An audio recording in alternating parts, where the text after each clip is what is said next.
Durante el verano de 1940, en el cielo del sur de Inglaterra se libró una de las batallas más decisivas de la Segunda Guerra Mundial. Si los británicos perdían la batalla de Inglaterra, serían vulnerables a la invasión alemana y se verían obligados a firmar la paz bajo las condiciones de Hitler. Europa se convertiría entonces en un imperio esclavizado por los nazis. Pero los británicos ganaron dicha batalla, y en gran parte gracias a los gladiadores del mando de caza de la RAF. Nunca en la historia del conflicto humano tantos le debieron tanto a tan pocos.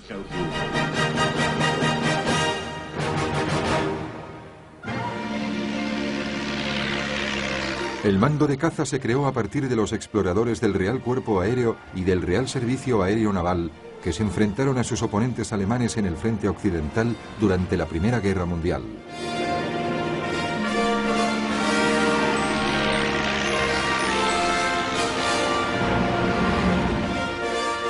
El 1 de abril de 1918, el Real Servicio Aéreo Naval y el Real Cuerpo Aéreo se unieron para formar la Real Fuerza Aérea.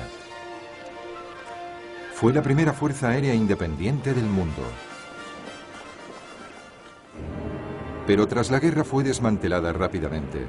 En 1922 solo había 3 escuadrones de cazas disponibles para la defensa nacional. Se pensó entonces en formar una fuerza de 52 escuadrones para la defensa aérea de Gran Bretaña, un tercio de los cuales serían cazas. Pero a causa del ambiente de desarme mundial de esos años, ese proyecto se aplazó hasta 1936. Todo cambió de forma radical en enero de 1933, cuando Adolf Hitler subió al poder en Alemania. En marzo de 1935, Hitler reveló la existencia de la Luftwaffe, alardeando que en aquel momento era ya tan potente como la RAF.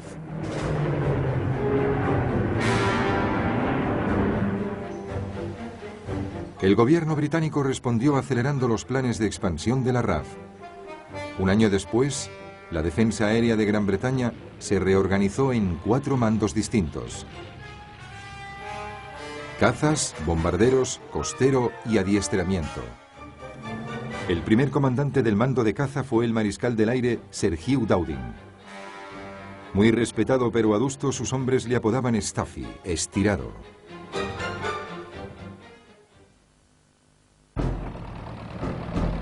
Cuando Dowding se hizo cargo del mando de caza, este contaba con solo 12 aviones y unos 200 pilotos. Estaba dotado de biplanos como el Hawker Fury y el Hawker Demon. A esos aviones les faltaba velocidad y capacidad de comunicación para ponerse en contacto con los bombarderos antes de llegar a sus objetivos. Pero Dowding heredó y potenció 2 desarrollos técnicos cruciales que transformarían el mando. Por un lado, el radar, abreviación de Radio Detection and Ranging, detección y alcance por radio, que permitía detectar a los aviones que se acercaban reflejando ondas de radio sobre ellos. Rápidamente se construiría una cadena de emisoras a lo largo de la costa sur de Inglaterra. Y por otro lado, el caza monoplaza de cuadro metálico, capaz de alcanzar velocidades significativamente superiores a las del biplano tradicional. El primero fue el Hawker Hurricane, diseñado por Sidney Camp. El otro fue el Supermarine Spitfire, de R.J. Mitchell. Durante el estallido de la guerra en 1939, la mayor parte de los aviones de Dowding eran los nuevos Spitfire y Hurricane. Más aún, había doblado la fuerza de su mando. El núcleo esencial de sus pilotos eran los oficiales habituales, formados en la Academia de la RAF de Cranwell. A estos se les unían pilotos destinados a cortas misiones de servicio que pasaban 4 años en servicio activo y 10 en la reserva.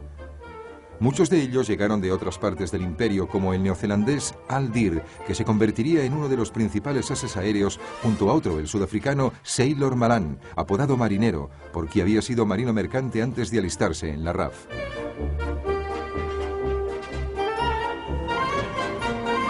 También había pilotos no militares que constituían el 25% de la tripulación de cada escuadrón.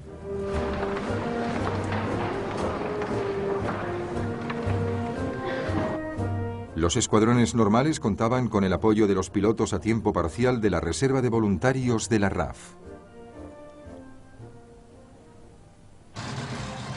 Y estos a su vez tenían el apoyo de los escuadrones de la Real Fuerza Aérea Auxiliar, que volaban principalmente durante el fin de semana.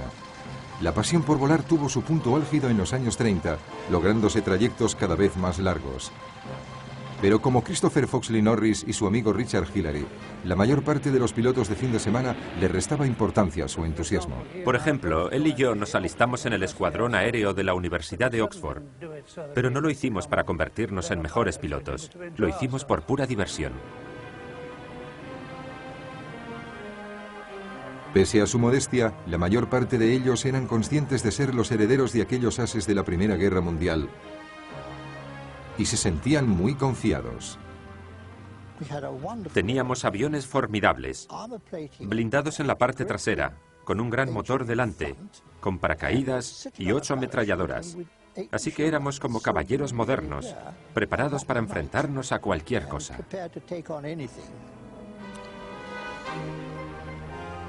James Sanders se convertiría en uno de los ases de la batalla de Inglaterra, pero en verano de 1939 la pregunta seguía vigente.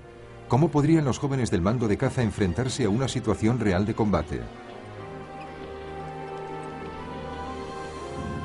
Pronto les llegaría la hora.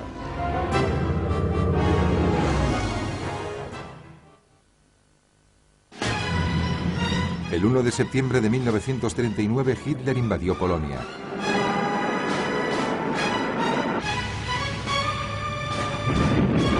Dos días después, Gran Bretaña y Francia declararon la guerra a Alemania y una fuerza expedicionaria británica cruzó el Canal de la Mancha para apoyar al ejército francés. Con ella iba la Real Fuerza Aérea, incluidos 4 escuadrones de Hurricanes del mando de caza. Eso dejó a Hugh Dowding, el jefe de mando de caza, con solo 33 escuadrones para defender Gran Bretaña. Estaban equipados con el Bristol Blenheim, que resultaba ser un bombardero que no podía competir con los modernos cazas monoplazas. Otros 3 escuadrones contaban con el obsoleto Gloster Gladiator, pero el resto tenían Hurricanes o Spitfires.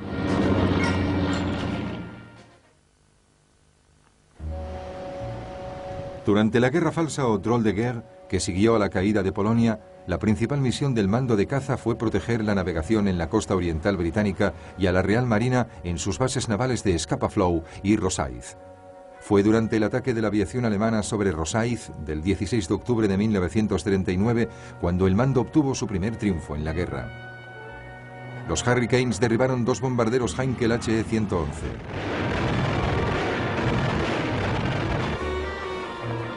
Los escuadrones de cazas en Francia también lograron cierto éxito contra los aviones de reconocimiento alemanes. Pero la llegada del invierno, que fue excepcionalmente frío, frenó las operaciones aéreas de ambos bandos.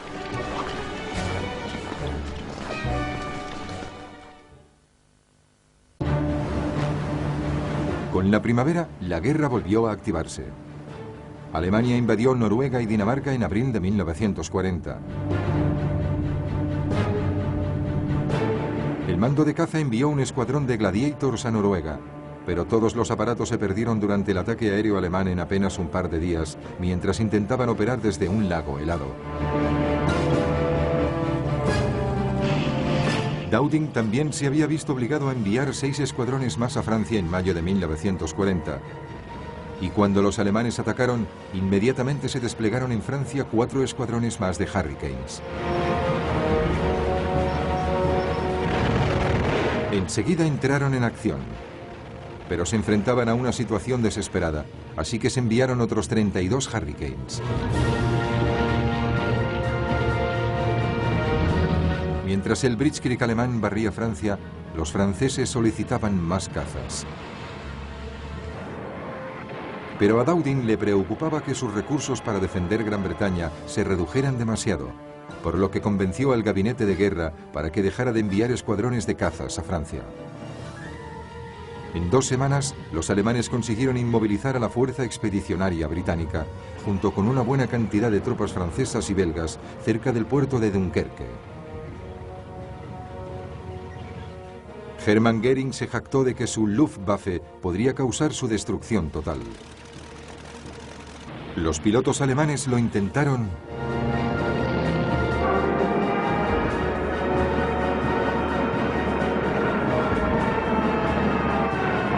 pero no pudieron evitar que 340.000 tropas aliadas escaparan a Gran Bretaña.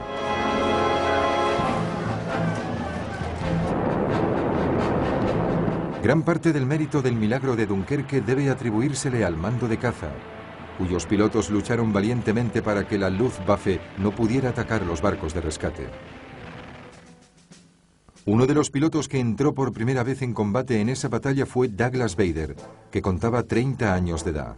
Se había titulado en Cranwell una década antes. Poco después sufrió un terrible accidente aéreo que le produjo la amputación de las 2 piernas, lo que le obligó a abandonar la RAF. Pero su determinación hizo que le declarasen apto para el combate a principios de los años 40 y pronto se reivindicaría consiguiendo su primer derribo, el de un ME-109 en Dunkerque. Debía de ser un piloto novato como yo, porque se quedó totalmente recto y a nivel mientras yo lo derribaba, sin apenas moverse. No poseíamos superioridad aérea, pero teníamos suficiente. Los alemanes se fueron de Dunkerque hacia París, lo que supuso un gran error por su parte. Perdimos muchos aviones en Dunkerque y algunos pilotos muy buenos. Esos muchos aviones fueron más de 400, además de 153 excelentes pilotos. Eran bajas que Dowding no podía permitirse.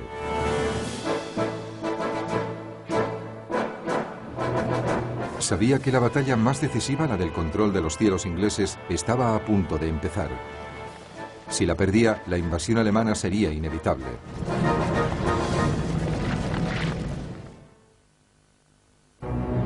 Al otro lado del Canal de la Mancha, la Luftwaffe podía reunir más de 1.100 bombarderos medianos. Unos 320 bombarderos en picado Junkers Ju-87 Stuka, 800 cazas de un solo motor Messerschmitt ME-109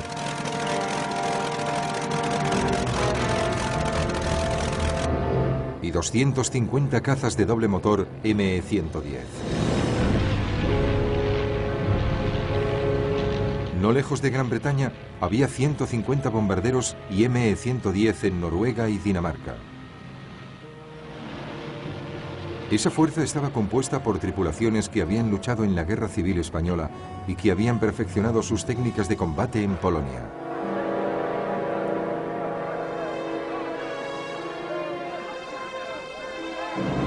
Para enfrentarse a ellos, Dowding disponía de aproximadamente 800 cazas, pero solo sus 700 Spitfires y Hurricanes contaban realmente. Si querían resultar eficaces y certeros, el control y las comunicaciones eran esenciales. Dowding había organizado su fuerza en 4 grupos. El grupo número 10 cubría el sudoeste de Inglaterra. Su comandante, el sudafricano Sir Quentin Brand, había sido uno de los pilotos de los que realizaron el primer vuelo de Londres a Ciudad del Cabo en 1920. El grupo número 11 del neozelandés Keith Park era el responsable del sudeste de Inglaterra, el sector más crítico. Park había sido el oficial del Estado Mayor de Dowding y este tenía gran confianza en él.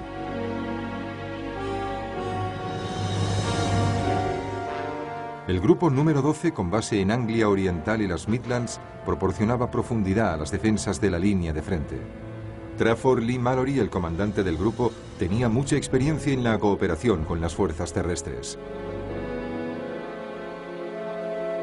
Finalmente estaba el grupo número 13 de Richard Saul, que cubría el norte de Inglaterra y el sur de Escocia. Dowding confiaba mucho en la cadena de emisoras de radar de las costas sur y este para que le alertaran con antelación de la aproximación de un avión enemigo. El sistema de cadena nacional enviaba la información de los ataques enemigos a la sala de filtrado en el cuartel general del mando de caza en Bentley Priory, al noroeste de Londres.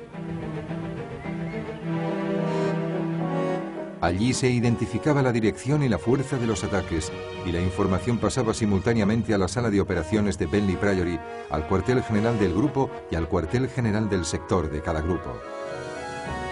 Cuando los aviones alemanes alcanzaban la costa inglesa, su avance se controlaba mediante el cuerpo de observadores formado por voluntarios civiles. El cuartel general del grupo decidía entonces qué escuadrones se movilizaban, mientras las salas de operaciones del sector de cada grupo controlaban a los cazas en el aire y los guiaban hasta las formaciones enemigas. Otros dos elementos jugaban un papel fundamental en las defensas aéreas británicas. El mando antiaéreo controlaba el armamento de defensa de tierra, mientras que el mando de globos de la RAF dirigía los globos de ataque diseñados para repeler ataques a baja altura.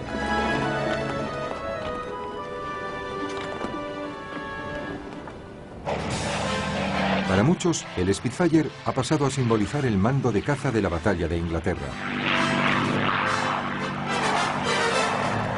Pilotos como el antiguo as Brian Kincombe comentaban que era un placer volar en uno de estos aparatos. Respondía del mismo modo en que lo hace un caballo de primera categoría. El Spitfire era un buen rival para el ME-109 alemán y se utilizaba para atacar a esos escoltas de bombarderos. Los Hurricane más numerosos, aunque menos famosos, también tenían sus ventajas. Nosotros, los pilotos de Hurricane, sabíamos que podíamos superarlos dando giros, en círculos más cerrados. Si los dos girábamos y el enemigo intentaba derribarnos, dábamos un par de giros y quedábamos en posición de disparo. Jeffrey Page y sus compañeros tenían la misión de derribar a los bombarderos enemigos. Una de las vulnerabilidades británicas era la táctica, algo que algunos pilotos ya habían descubierto. La formación básica de la RAF era la Big de 3 aviones. Los ataques se llevaban a cabo como los simulacros descritos en los manuales de lucha aérea. Eso contrastaba con lo que hacía la Luftwaffe, que sacaba provecho de su mayor experiencia de combate con el desarrollo de la formación de 4 dedos, que les proporcionaba mucha más flexibilidad y protección contra los ataques de los cazas enemigos. A Dowding no le preocupaba la fabricación de cazas, que hacía poco que se había incrementado. Pero se sentía muy inquieto ante sus escasas reservas de pilotos experimentados. Aunque la organización del adiestramiento había mejorado en julio de 1940 hasta preparar 115 pilotos de caza cada 2 semanas en lugar de 39, su mando tardaría bastante en poderse beneficiar de ello. Las preocupaciones de Dowding persistieron, especialmente cuando las bajas empezaron a aumentar. Además de pedir todas las reservas disponibles, se trajeron pilotos del extranjero. Entre ellos estaban los pilotos polacos, expertos en combate, que habían huido a Gran Bretaña tras luchar 2 veces contra la Luftwaffe en su país y en Francia. Y también pilotos con experiencia de Francia y Checoslovaquia. La RAF reclutó incluso algunos voluntarios estadounidenses. No importaba lo buenos que fuesen los pilotos y sus aviones, dependían totalmente del equipo de tierra, como reconocería más tarde Bob Stanford Tagg, otro as de la batalla de Inglaterra. En algunas ocasiones aterrizábamos un día extremadamente caluroso y rodábamos por la pista hasta detenernos. Corrían hacia nosotros, abrían las cubiertas del motor, lo revisaban y repostaban gasolina. Nos cargaban municiones en el avión tan rápidamente como podían. El operador de radio se acercaba con un aparato para seguir con sus tareas. Todos trabajaban como hormigas.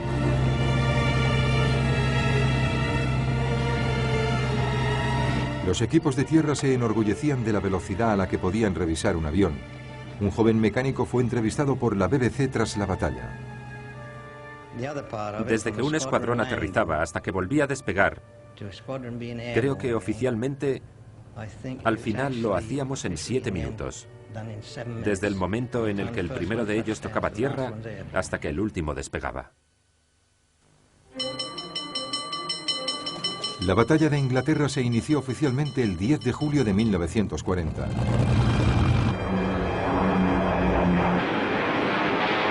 Durante el primer mes de combate, la Luftwaffe intentó llevar a la RAF al otro lado del canal atacando a los convoyes.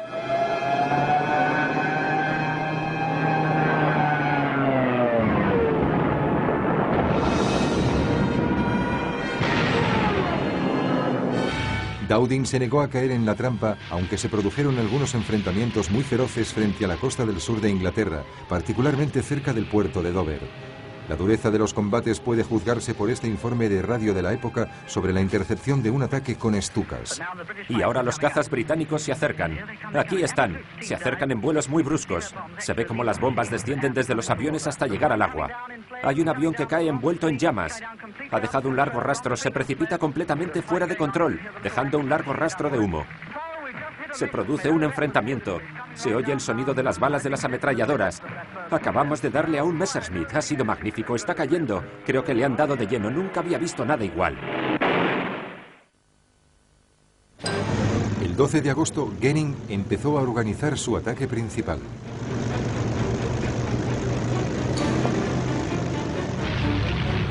Los objetivos principales eran las emisoras de radar y los campos aéreos avanzados.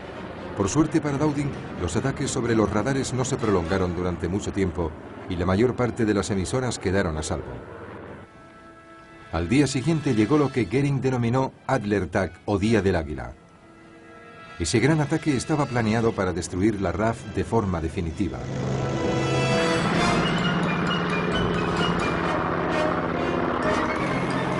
La Luftwaffe realizó cerca de 1.500 incursiones. Tenía la desventaja de que sus cazas solo disponían de combustible para unos minutos de combate en Inglaterra. Pronto Alemania estaba perdiendo entre el doble y el triple de aviones que los británicos, 45 contra 13 solo durante el Adlertag. El 18 de agosto fue un día crítico. Los alemanes atacaron varios campos aéreos del cuartel general del sector más importante. El mando y el control se vieron gravemente interrumpidos. La RAF perdió 34 valiosos aviones contra los 71 de la Luftwaffe. Pero pese a sus bajas, los alemanes estaban seguros de que su superioridad numérica y su mayor experiencia serían decisivas, como indican estas imágenes nazis. So geht es Tag und Nacht und Stunde um Stunde. Die deutsche Luftwaffe hält erbarmungslos Abrechnung.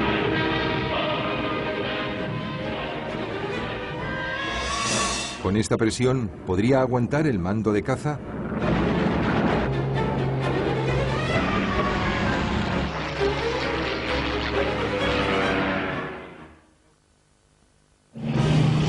Durante los soleados días de verano de finales de agosto de 1940, el cielo del sur de Inglaterra estaba repleto de estelas de condensación mientras la batalla continuaba.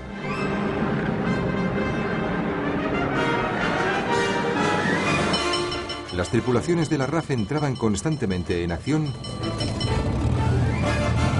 y siempre se veían superadas en número. Los ases Roland Beamon y Dennis David describían la heroica batalla. No se podía romper una gran formación con 7 Hurricanes. No se podía sorprender a 100 aviones llegando por detrás. Solo podíamos escoger a 1 o 2. Pero si les atacábamos de frente, había muchas posibilidades de que rompieran la formación para evitarnos. Y después podíamos volver e intentar atacar a los aviones uno a uno. No había tiempo para tácticas de intimidación. Nuestro plan consistía en atacar al enemigo lo más rápidamente posible. Te metías entre un grupo de aviones y era sálvese quien pueda. A veces me acercaba tanto que tenía aceite alemán sobre el cristal. Desde tierra solo se podía observar y esperar. El 20 de agosto Winston Churchill resumió lo que todo el mundo pensaba. Nunca en la historia del conflicto humano tantos le debieron tanto a tan pocos.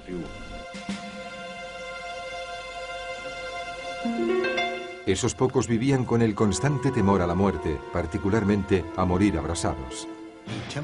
La temperatura en la cabina era agradable, ambiental, pero podía subir hasta 3.000 grados centígrados en 10 segundos. El agua hierve a 100 grados, así que si no salíamos en 10 segundos, éramos hombres muertos. Los pilotos estaban agotados debido al estrés constante. Durante las horas diurnas estaban a la espera, normalmente dentro de su avión o fuera, en algún cobertizo cercano. Aunque intentaban que no se notara, todos estaban pendientes del teléfono.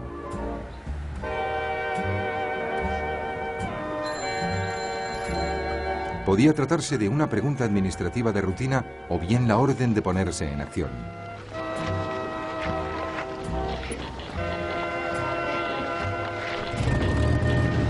A veces, cuando la presión alemana era intensa, los pilotos esperaban en sus carlingas. Ocasionalmente, un escuadrón obtenía un permiso de 24 horas, que solía ser del mediodía al mediodía siguiente. Algunos pilotos corrían a los bares de Alterne de Londres. Pero muchos se conformaban con tomarse unas cervezas en el bar o en el hotel de la zona.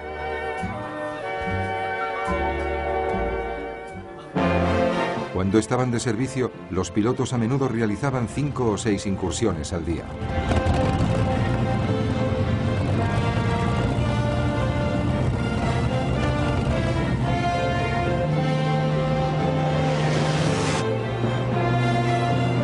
Una vez que despegaban, la adrenalina fluía mientras escuchaban por radio las instrucciones del controlador de tierra que les guiaba hacia los aviones alemanes.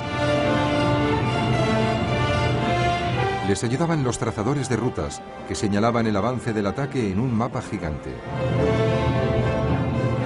Como as de la aviación, Johnny Johnson describe cómo los pilotos intentaban mantenerse apartados de la realidad que estaban viviendo. Nunca pensaba en el piloto del avión enemigo o en matarlo. Solo quería derribar ese aparato con la cruz negra.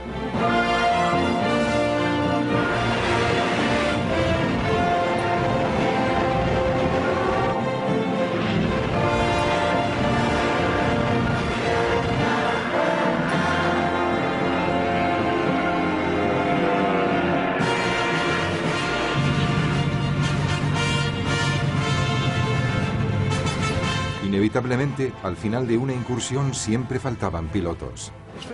Es muy duro para los combatientes darse cuenta de que se han sentado a desayunar con alguien y que nadie más le volverá a ver después. Es una pérdida terrible, tanto que dejé de hacerme amigo de otros pilotos.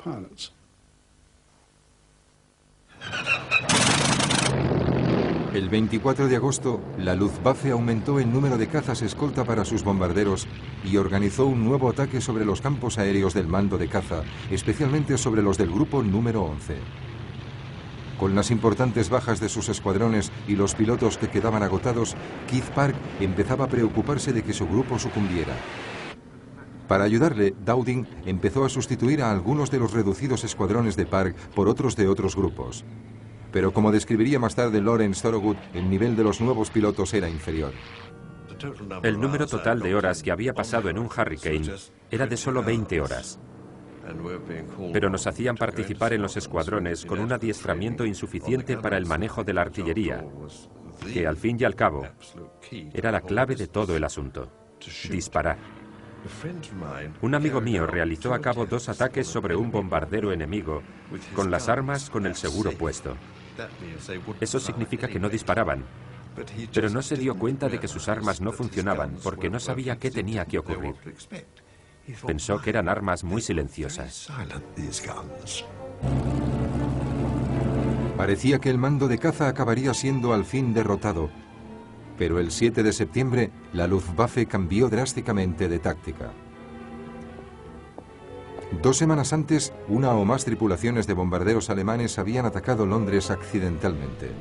La siguiente noche, el mando de bombardeo de la RAF atacó Berlín. Aunque causó escasos daños, Hitler ordenó ataques sobre Londres día y noche.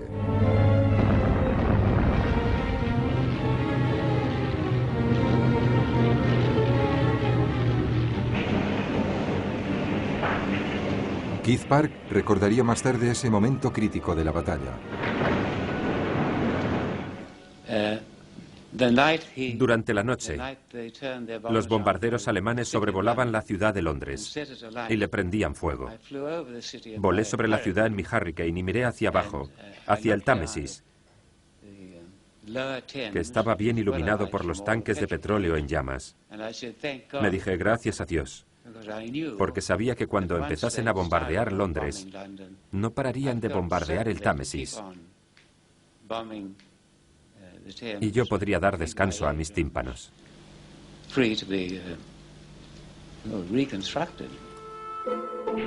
Se temía que el cambio significara que la invasión alemana era inminente, y esa misma noche del 7 de septiembre se lanzó la palabra clave Cromwell, que ponía a todas las fuerzas defensivas en alerta.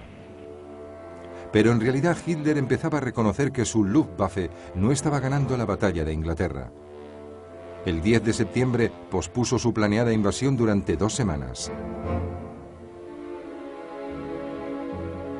Göring, en cambio, estaba decidido a hacer un último esfuerzo para aplastar al mando de caza. El 15 de septiembre lanzó otro gran ataque sobre Londres, con el fin de atraer a los cazas restantes de la RAF y así poder destruirlos.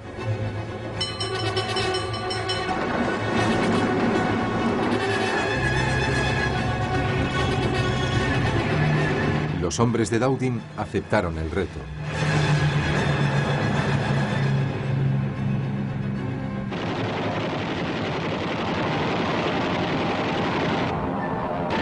Prácticamente todos los aviones que poseía el mando de caza participaron en el ataque. Una de las actuaciones más extraordinarias de ese día fue la de Ray Holmes, que ya había derribado a 2 aviones alemanes cuando divisó un bombardero que volaba bajo sobre la capital. Allí estaba la Catedral de San Pablo, el Palacio de Buckingham y todos esos lugares, y se dirigía en línea recta hacia esos sitios. Yo no iba a permitir que llegase hasta allí.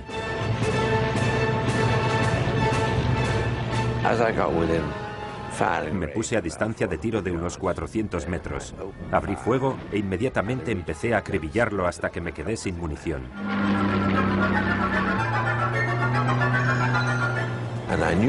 Supe que la única manera de derribar ese avión sería quitarle la cola.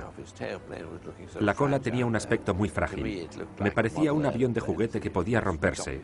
Y pensé que mi ala, a esa velocidad, podría sesgarla y arrancarla. En lugar de arrancar la pieza de la cola que quería quitarle, le arranqué toda la sección. Al fuselaje le faltaban los enganches de las alas y la cola. Y por otro lado estaba la cola. Todo cayó en la estación de Victoria. Un cámara filmó los últimos momentos del ataque de Holmes.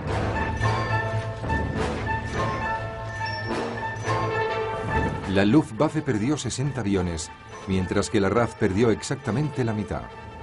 No había prueba más evidente de que Göring había fracasado, y 2 días después, Hitler ordenó el aplazamiento indefinido de la invasión de Gran Bretaña. La batalla de Inglaterra prosiguió hasta finales de octubre. Para entonces, la prioridad de la estrategia alemana se había centrado en los ataques nocturnos sobre las ciudades y los pueblos británicos. El Blitz duraría hasta mayo de 1941.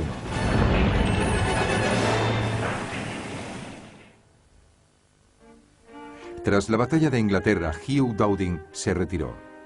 Muchos de aquellos pocos que para entonces se hacían llamar los polluelos de Dowding, por la manera en la que él había cuidado de ellos, creyeron que no se le había otorgado el reconocimiento que merecía por su liderazgo durante uno de los conflictos más decisivos de la historia. Sin embargo, en 1943 fue nombrado barón Dowding de Bentley Priory. Durante los ataques nocturnos sobre las ciudades británicas, el mando de caza tuvo que poner en práctica nuevas técnicas defensivas. Estas se basaron en el desarrollo del radar de intercepción aérea.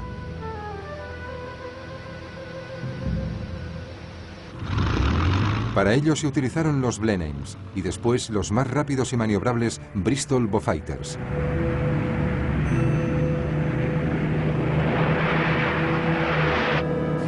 El Beaufighter se había diseñado específicamente como caza nocturno, aunque servía igualmente como caza de escolta y avión de ataque terrestre. Durante 1942 se adaptaría para este papel el Mosquito, más versátil y rápido.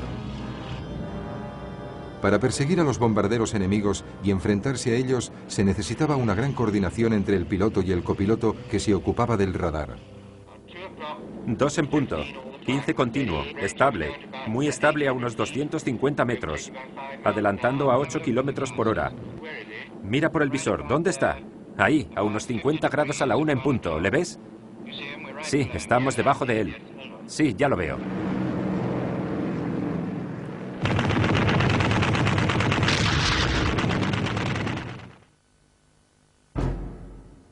Sholto Douglas, un distinguido explorador de la Primera Guerra Mundial, sucedió a Dowding como comandante en jefe del mando de caza. Douglas creía que había llegado el momento de pasar a la ofensiva. Sus cazas empezaron a realizar dos tipos de operaciones sobre la Europa ocupada: rhubarbs, ruibarbos, barridos de pequeños grupos de cazas en solitario, y circuses, circos, grupos de bombarderos diurnos escoltados por cazas.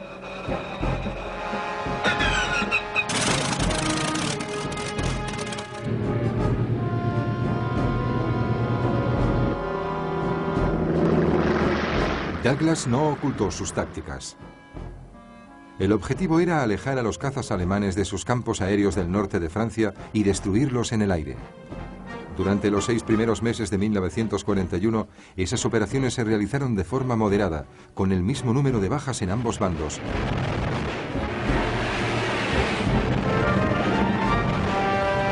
Pero cuando los alemanes invadieron Rusia en junio de 1941, el ritmo se incrementó para mantener a la Luftwaffe lo más ocupada posible en Occidente. La idea funcionó bien y llegaron pilotos experimentados desde el frente oriental para causar bajas importantes en Occidente. Pero los rhubarbs y los circuses costaron caros. Uno de los motivos fue que los cazas de la RAF volaban ahora sobre territorio enemigo. Como sus adversarios de la Luftwaffe el verano anterior, el combustible limitaba la cantidad de tiempo que podían pasar en combate. Un segundo motivo fue que los alemanes introdujeron un formidable caza nuevo, el Focke-Wulf FW-190, que aventajaba al Spitfire II del mando de caza. Douglas Bader, que dirigía entonces un ala de los barridos por el canal, explicaba cómo repelían a los FW-190. Lo que hicieron entonces los fabricantes británicos fue mejorar el motor de los Spitfires, creando el Spitfire 9, que funcionó magníficamente durante el resto de la guerra. Era superior a los 190.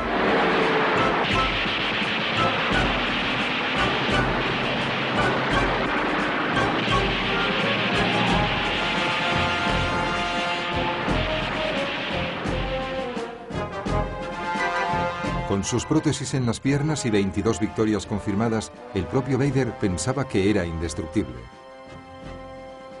Pero mientras dirigía su formación por encima de Lille, en el norte de Francia, en una operación Rhubarb, el 9 de agosto de 1941, su avión fue alcanzado por un FW-190.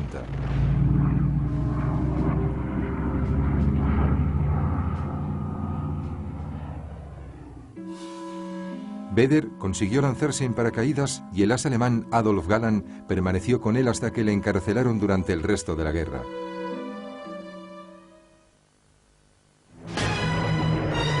En el invierno de 1941 y 1942, los barridos del mando de caza se intensificaron para ayudar a los rusos.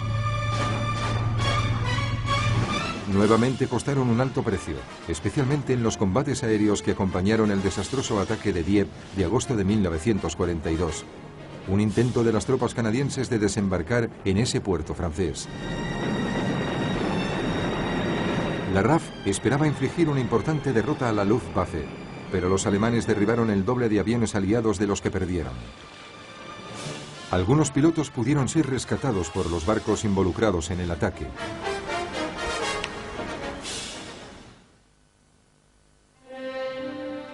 Durante la primavera de 1943 se inició la planificación de la invasión de Francia a través del Canal de la Mancha. El mando de caza, que ya había enviado varios escuadrones fuera del país, se enfrentó a una reorganización drástica. Algunos de sus escuadrones pasaron a la Segunda Fuerza Aérea Táctica, que tenía la misión de apoyar directamente a las fuerzas de invasión aliadas. El resto del mando de caza fue rebautizado como Defensa Aérea de Gran Bretaña. Ambas fuerzas estaban al mando de Sir Trafford Leigh-Mallory. El papel de la Fuerza Aérea Táctica era estrictamente ofensivo y se ocupó de las operaciones del mando de caza en el norte de Francia, mientras que la Defensa Aérea de Gran Bretaña se convertía en un organismo puramente defensivo. Una de sus misiones era la de repeler a los aviones de reconocimiento alemanes que intentaban controlar los preparativos de la invasión.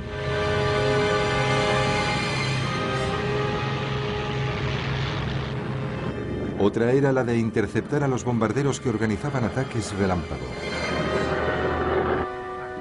El trabajo de la defensa aérea parecía poco brillante comparado con el que había tenido el mando de caza, pero sus hombres pronto se enfrentarían a lo que se convertiría de hecho en una nueva batalla de Inglaterra, ya que los alemanes se disponían a punto de lanzar otro Blitz.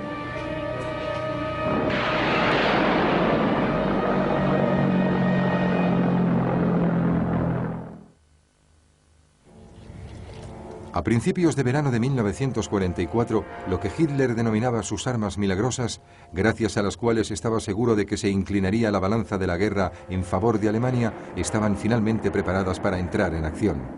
Una de ellas era la bomba voladora V1, que portaba una cabeza explosiva de 800 kilos y se desplazaba a más de 650 kilómetros por hora. Los aliados habían oído hablar de la V1 más de un año antes, y en agosto de 1943 habían lanzado un bombardeo contra el Centro de Desarrollo de Peenemünde, en la costa báltica, que había retrasado varios meses dicho programa.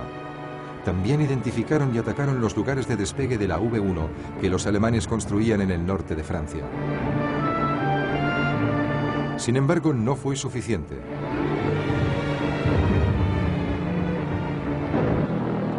El 13 de junio de 1944, una semana después de los desembarcos aliados en Normandía, se lanzaron las primeras V1 contra Inglaterra. Enfrentada a esta nueva amenaza, la defensa aérea de Gran Bretaña tuvo que desarrollar rápidamente nuevas tácticas para contrarrestar a las V1. Los cazas se desplegaban en cuanto se localizaban las bombas voladoras acercándose hacia la costa, y los pilotos pronto se convirtieron en expertos en derribarlas. Pero como describe Roland Beaumont, no era la única manera de acabar con una V1. Otro método que descubrimos casualmente era desequilibrando la V1 con la punta del ala del avión. Y eso fue lo que pasó en mi caso. Cuando había gastado toda mi munición sobre una V1, vi otra y decidí intentar hacer algo. El método consistía en llevar el ala de mi avión por debajo del ala de la V1, sin tocarla, y poco a poco elevar tu propia ala para aumentar el flujo de aire y afectar así a la estabilización de la V1.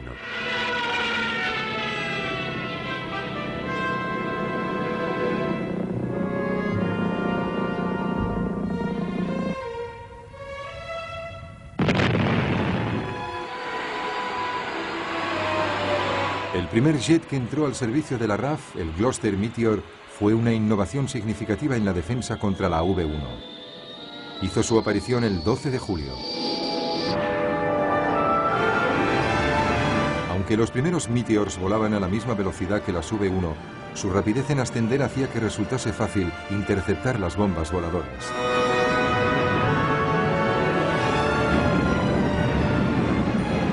Otra de las medidas que se tomaron fue el despliegue de armas antiaéreas en la costa sur de Inglaterra para atacar a las V1 antes de que sobrevolaran el país.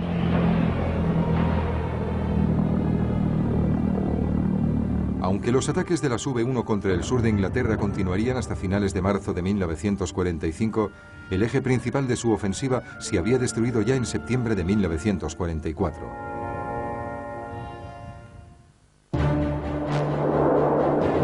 Pero Hitler tenía otra arma milagrosa, la bomba voladora V2, cohete que disponía de una cabeza de 900 kilos y podía alcanzar velocidades de 5.500 kilómetros por hora.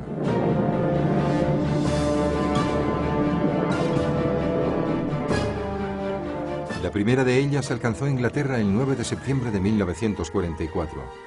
La defensa aérea poco pudo hacer, ya que este primer misil balístico voló a demasiada altura y velocidad para poder interceptarlo. El avance aliado terrestre a través de Francia se ocupó de los lanzadores fijos de V1, pero las V2 continuaron siendo una amenaza porque utilizaban lanzadoras móviles. Solo la ofensiva aérea aliada contra el combustible y las comunicaciones alemanas detuvo finalmente los ataques con V2. El 15 de septiembre de 1945, durante el 5º aniversario de la épica batalla del mando de caza de la RAF, que finalmente destruyó el sueño de Hitler de invadir Gran Bretaña, un grupo de antiguos pilotos de caza se reunieron en el campo aéreo de Northwell de la RAF.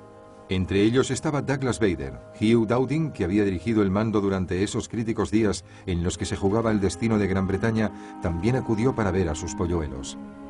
Los pilotos se montaron entonces en sus aviones y despegaron para sobrevolar el centro de Londres, destrozado por la guerra a la cabeza de un ejército de 300 aviones de la RAF.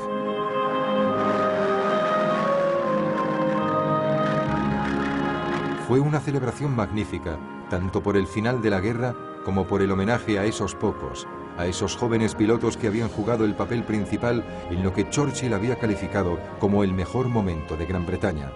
Muchos años después, Douglas Bader resumió el espíritu del mando de caza. Bueno, era de una enorme camaradería. Es decir, miradlos, son viejos y están decrépitos, pero fueron jóvenes, alegres y divertidos en otra época. Aunque el mando de caza ya no existe en la Real Fuerza Aérea, los pilotos de los rápidos jets actuales continúan intentando igualar el valor y la destreza mostrados por sus predecesores. Los gladiadores en sus Hurricanes y Spitfires que lograron que Gran Bretaña siguiera luchando contra la tiranía nazi.